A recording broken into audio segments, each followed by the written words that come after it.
जी हाँ नाज़रीन, drama serial इंतहा की नेक्स्ट आने वाली एपिसोड में आप देखेंगे कि नवीद मनाने चला जाता है अपनी माँ के कहने पर ज़ैनब की माँ को, और ज़ैनब की माँ को कहीं कहीं पर बात समझ भी आ जाती है नवीद की। लेकिन इस बार ज़ैनब लड़ने के लिए आ जाती है नवीद के घर। उसकी माँ से कहती है कि मैं अब नवीद से शादी नहीं करना चाहती हूँ। उनका तल्ख रवैया देखकर ये बातें खड़ा नवीद सुन रहा होता है, और जैसे ही नज़र पड़ती है नवीद की माँ की तो वो उसे कहती है कि इधर आओ और ज़ैनब से आकर माफ़ी मांगो। इसकी जगह अगर अनम भी होती तो तुम्हारा इस तरह का सख्त रवैया देखकर वो भी अपना फैसला बदल लेती, क्योंकि कहता है नवीद देख लिया ना आपने कि किस तरह ये यहाँ पर आपसे झगड़ा करने के लिए आई है, और एक आप है कि आपने कहा था कि जाकर मैं इसकी मामा से मिलूं, जिस पर उसकी माँ उसे ही डांट देती है और कहती है कि इस बार मैं ज़ैनब के साथ हूँ और अब तुम्हारी कुछ नहीं चलने वाली। उधर आप देखेंगे कि जब फहद की माँ को यकीन हो जाता है कि अनम को इसकी विरासत के हिस्से में से तमाम हिस्सा मिल जाएगा तो वो कहती है कि क्यों ना इस मामले को निपटाया जाए। इसीलिए वो कहती है फहद मैं सोच रही थी कि तुम्हारी और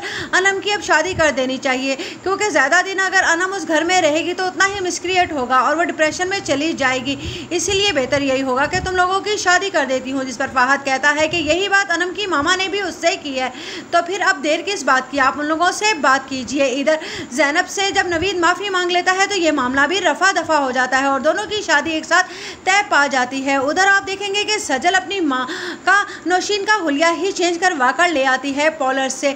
जैसे ही वो अस्मा के पास आती है शादी का सुनकर तो अस्मा कहती है कि आप यहाँ से चली जाइए। जिस पर नौशीन कहती है क्यों, मैं अच्छी नहीं लग रही, मैंने तो सोचा था कि मैं आप लोगों का लाइफस्टाइल अपनाऊंगी तो आप लोगों को अच्छा लगेगा, और नवीद और अनम की शादी भी तो हो रही है ना, अगर आपको मेरी हेल्प की कोई ज़रूरत हो तो मुझे ज़रूर बताइएगा, मैं हर तरह से आपके काम ज़रूर आऊँगी। जिस पर कहती है अस्मा कि आप यहाँ से चली जाइए, क्योंकि मेरे बच्चे आपको अपनी शादी में बुलाना भी पसंद नहीं करेंगे, क्योंकि वो आप लोगों से कोई भी रिश्ता नहीं रखना चाहते हैं। इसलिए मैं नहीं चाहती हूँ कि इनके फंक्शंस में कोई भी मिसक्रिएट हो। उधर सजल ये बात सुन रही होती है और कहती है मिसक्रिएट तो ज़रूर होगा, आप लोगों के घर की खुशियाँ हो और मैं उन्हें तबाह ना करूँ, ऐसा तो हरगिज़ नहीं हो सकता। उधर कहती है वो अहमद से कि अहमद बस तुम तैयार रहना, जैसा मैं कहूँगी वैसा ही करना, क्योंकि वो लोग तुम्हें तो ज़रूर शादी पर इन्वाइट करेंगे और मामा को। ठीक है, मुझे नहीं बुलाना चाहते तो ना सही। इधर आप देखेंगे कि नौशीन को अपना आप बहुत अच्छा लग रहा होता है। वो कहती है वाह सजल, तुमने तो मेरा नक्शा ही बदल कर रख दिया है, अब मैं देखती हूँ कि अस्मा